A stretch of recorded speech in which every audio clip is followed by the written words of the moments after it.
ஆமாங்க. என்னங்க அது நீங்கள் விஜய் கிட்ட கேட்க வேண்டியது என்கிட்ட கேட்டீங்கன்னா என்ன சார் இது? இல்லை இது வந்து நீங்கள் விஜய்கிட்ட கேட்கணுங்க. ஏன் 2 தொகுதியில் விஜய் போடுறீங்க என்பதை நீங்கள் விஜய் கிட்ட கேட்கணும். ஏன் கிட்ட கேட்டால் நான் என்ன சொல்கிறேன்? இல்லைங்க, அவர் எவ்வளோ பேர் போட்டி போட்டிருக்காங்களே ஏற்கனவே 2 தொகுதியில். இந்த முறை விஜய் ஏன் போட்டி போடுறாருன்றது விஜய் தான் இதுக்கு பதில் சொல்லணும். இல்லை அவர் பேச மாட்டார் பிரஸ் கிட்டனா அவங்க கட்சியில் இருக்கிறவங்க கிட்ட இதை கேட்டு நீங்கள் தெரிந்து கொள்ள வேண்டும். பெரும்பான்மையாக ஒரு குறிப்பிட்ட சமூகத்துக்கு மட்டுமே தொகுதி ஒதுக்கீடு தொடர்ந்து அவங்களை விமர்சிக்கிறாங்க.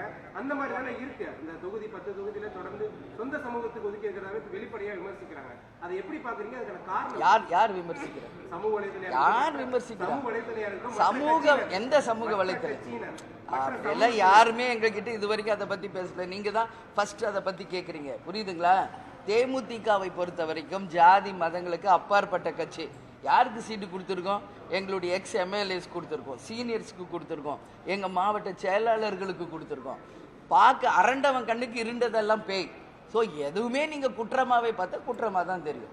யாருமே இந்த கொஸ்டின் என்கிட்ட கேட்கல, புதுசாக நீங்கள் கேட்குறீங்க. அப்படி எதுவுமே கிடையாது. இந்த எடப்பாடி பழனிசாமி தொடர்ந்து தனிப்பட்ட தாக்குதல், முதலமைச்சரையும் சரி அதே போல உதயநிதி ஸ்டாலின் அவர்கள் தனிப்பட்ட முறையில் தாக்குறாரு. எப்படி பார்க்குறீங்க? இல்லை, அதுதான் நான் தெளிவாக நேற்றே சொன்னேனே, அதே தான் திருப்பி கேட்குறீங்க.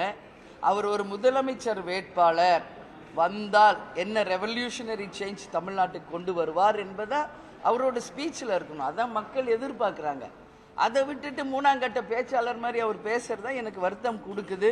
அண்ணன் அப்படி பேசாதீங்க. நீங்கள் ஒரு முதலமைச்சர் வேட்பாளர், நீங்கள் வந்து உங்களுடைய அந்த அரசியல் மாண்பு கண்ணியத்தோடு பேசுங்கண்ணே அப்படின்னு நான் எல்லா ப்ரெஸ் மீட்லையும் சொல்லிட்டு வரேன்.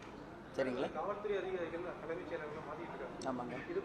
இல்லை, இது வந்துங்க தேர்தல் வரும்போது ஒரு வாட்டி மாற்றுறது இயல்புங்க. ஆனால் இந்த மாதிரி ரொம்ப அதிகமாக எல்லா அதிகாரியுமே மாற்றிக்கிட்டு இருக்காங்க இந்த வாட்டி. அது ஏன்றது தெரியல. நிச்சயம் இதுக்கு பின்னால் அரசியல் இருக்குது, சூழ்ச்சி இருக்குது. இது மக்களுக்கே தெரியும். அதனால் நிச்சயம் இது எல்லாத்துக்கும் முடிவு வந்து மே 4ஆம் தேதி வர தேர்தல் முடிவுகள் நிச்சயம் இதற்கு பதில் அளிக்கும்.